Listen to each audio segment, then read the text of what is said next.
Americans love a winner and will not tolerate a loser. Americans play to win all the time. That, according to the movie version of General George S. Patton. And if it's true, then Barack Obama must be the ultimate American, or at least that's what he would say. I'm PJTV's Scott Ott, joined now by Stephen Green and Bill Whittle. Well, men, the New York Times says Obama is the competitor in chief, not merely when it comes to being the best president ever, but even at things like golf, basketball, card games, shooting pool, singing, cooking chili, and reading Green Eggs and Ham to school children.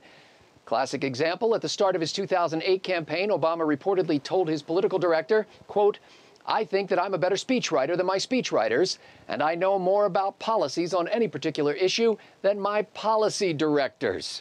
Well, Bill Whittle, don't you just admire a man who always wants to be the best and isn't afraid to walk with a little swagger?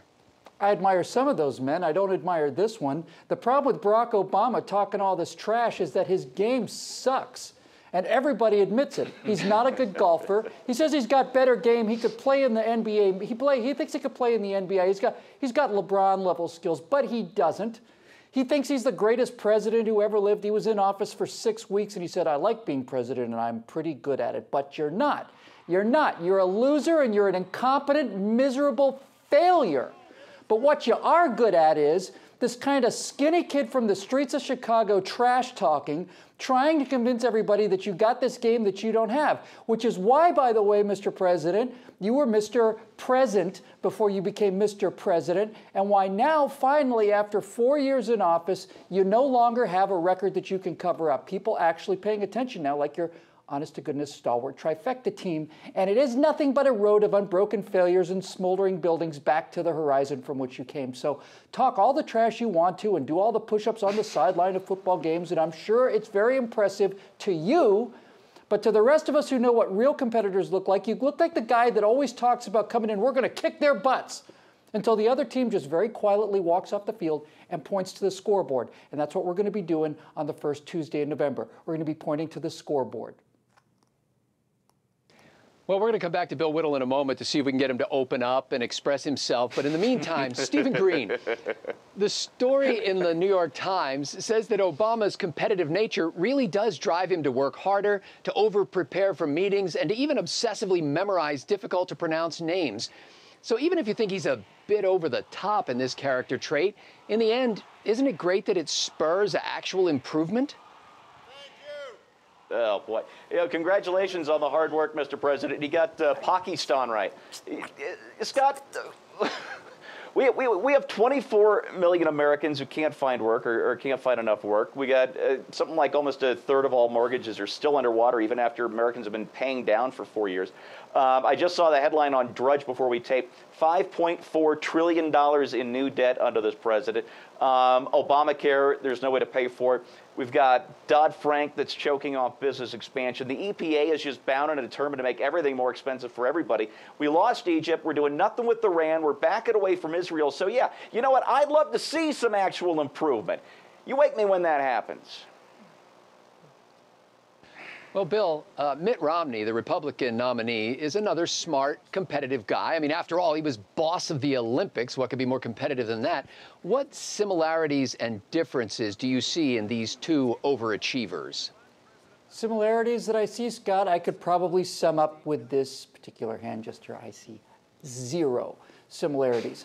Mitt Romney is, by all accounts, a decent man, a family man who was loved by his mom and dad, and has got a core of character, which means that he helps people without bragging about it. He simply does out and does good and is not waiting for the press to note every single action of good that he does, because he's a little embarrassed being seen doing good things, the way all people of character are in a way. They don't want to be looking to be seen to be good. They just want to do good. That's all. So there's no similarities between Mitt Romney and Barack Obama. Mitt Romney has a successful career to bank on. Mitt Romney has a long track record of turning failures into success. Barack Obama, on the other hand, has a brother who's virtually starving to death in Africa, who's got a direct nephew who needed a $1,000 operation, had to call Dinesh D'Souza to see if he could get the money, and D'Souza gave it to him.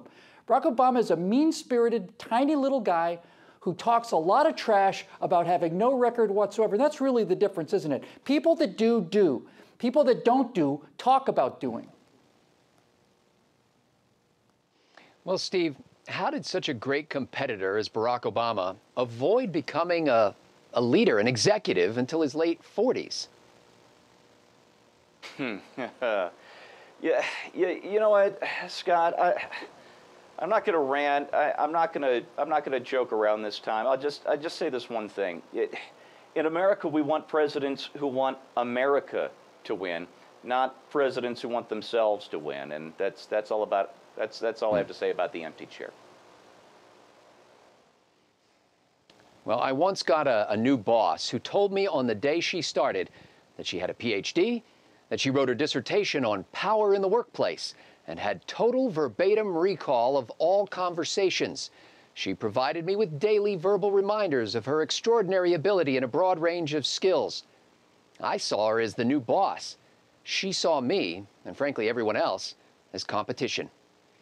It's hard to work for a person who's more concerned with personal winning than he is about organizational accomplishment. Barack Obama now stands on the world's biggest stage alone, thanks to a heaping shovel of hubris and a perpetual give me the ball attitude. A few weeks from now, when he's relieved of the burden of being ball hog in chief, it won't be his fault because his strategy would have succeeded. And Obama will spend the rest of his days challenging his Secret Service detail to yet another rubber match of Angry Birds and reminding them how lucky they are to defend America's greatest one-term president. For Bill Whittle, Stephen Green, and the entire Trifecta crew at PJTV.com, I'm Scott Ott.